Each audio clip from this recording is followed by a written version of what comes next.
Сәлеметсіздер ме балалар? Жаратылыстану пәні 4-ші сынып, 57-ші сабақ. Сабақтың тақырыбы жер күнді айналғанда не өзгереді? Оқу мақсаты жердің орбиталық айналуының салдарын түсіндіру, зерттеудің өзекті бағытын өз пайымдауы негізінде анықтау. Алынған нәтижені оқушы таңдаған формада ұсыну. Сабақтың мақсаты жердің күнді айналуынан қандай құбылыс болатынын біледі, жердің орбиталық айналу салдарын сипаттайды, оның табиғатқа әсерімен танысады. Зерттеу нәтижесін модуль түрінде ұсынады. Алдыңғы білім.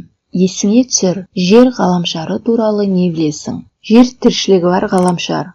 Ол күн жүйесіне жатады. Күннен алыстауы бойынша 3-ші орналасқан. Жердің пішіні шар тәрізді. Жердің жорамал осі болады. Бұл ойша жүргізілген ось, оның орбитасын көлбеу орналасады. Бұл ойша жүргізілген ось, оның орбитасына көлбеу орналасады. Жер өз осінен айналады және күнді өз орбитасымен айнала қозғалады. Солтүстік жартышар, солтүстік полюс, экватор сызығы, оңтүстік жартышар, оңтүстік полюс. Есіңе түсір, жердің өз осінен айналуы. Жер өз осінен айналған кезде күн сәулесі жер бетінің бір бөлігіне ғана түседі. Жарық түскен жердің бөлігінде күндіз болады. Жердің қарама-қарсы бөлігіне жарық түспейді. Онда түн болады. Жыл мезгілдерінің ауысуы жер шарының барлық аймағында бірдей емес. Бұл олардың қай жартышарда орналасуына байланысты. Экватор мен солтүстік полюс арасы солтүстік жартышарда, ал экватор мен оңтүстік полюс арасы оңтүстік жартышарда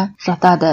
Солтүстік жартышарда жаз болса, оңтүстік жартышарда қыс болады. Жердің орбита бойымен қозғалуы. Міне сызбада көріп отырғандарыңыз. Яғни көктем мезгілінде күз болып атады. Қыста жаз, күз мезгілінде көктем, жаз мезгілінде қыс болады екен. Есте сақта, белгілі бір жерде жыл мезгілдерінің ауысуы қай жартышарда орналасуына байланысты. Солтүстік жартышарда жаз болса, оңтүстік жартышарда қыс болады. Жер бетінің температурасы күн сәулесінің түсуіне байланысты.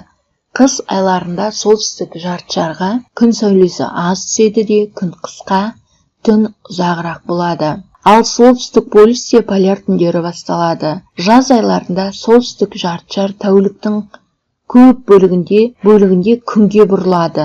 Сондықтан түн қысқарып, күн ұзарады. Бұл кезде солтүстік полюсте поляр күндері болады. Жер осінен айналғанда күнге әр бүйірімен қарайды. Ол өз орбитасына сәл еңкеш орналасқандықтан күн сәулесі бір жартышарға тік, ал екінші жартышарға көлбеу түседі. Тік түскен кезде күн жерді қатты қыздырады, ал көлбеу түскенде қызуы аз болады. Ойланып көр, жердің осі орбитасына тік орналасса, жыл мезгілдері ауысар ма еді? Міне осы сауалға жауап беріп көріңдер балалар. Модель жасау. Жердің күнді айнала қозғалуы. Керек заттар: жарық көзі, доп, арқан немесе сым. Жұмыс жоспары: арқанды, сымды эллипс пішінді етіп орналастыру керек.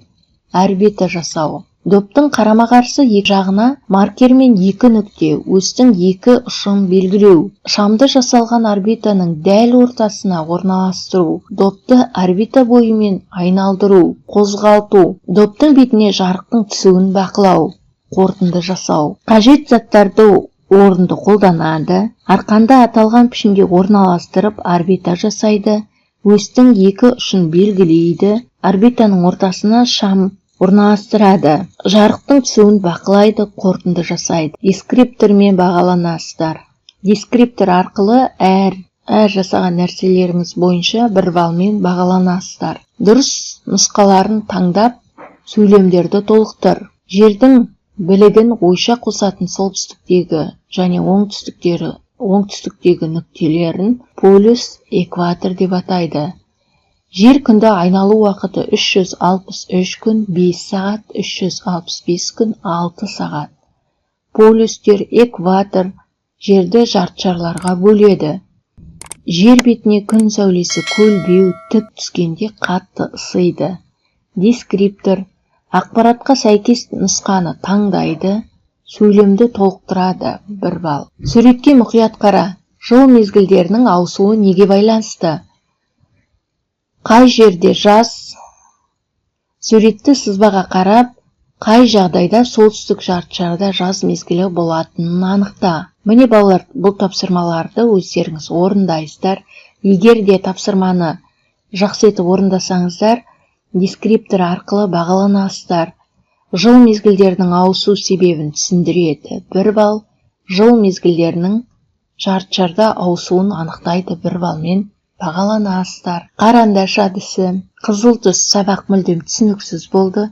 Жасыл түс түсінбей қалған тұстарым бар. Сары түс сабақ түсінікті, сұрақтарым бар. Көк түс барлығын түсіндім.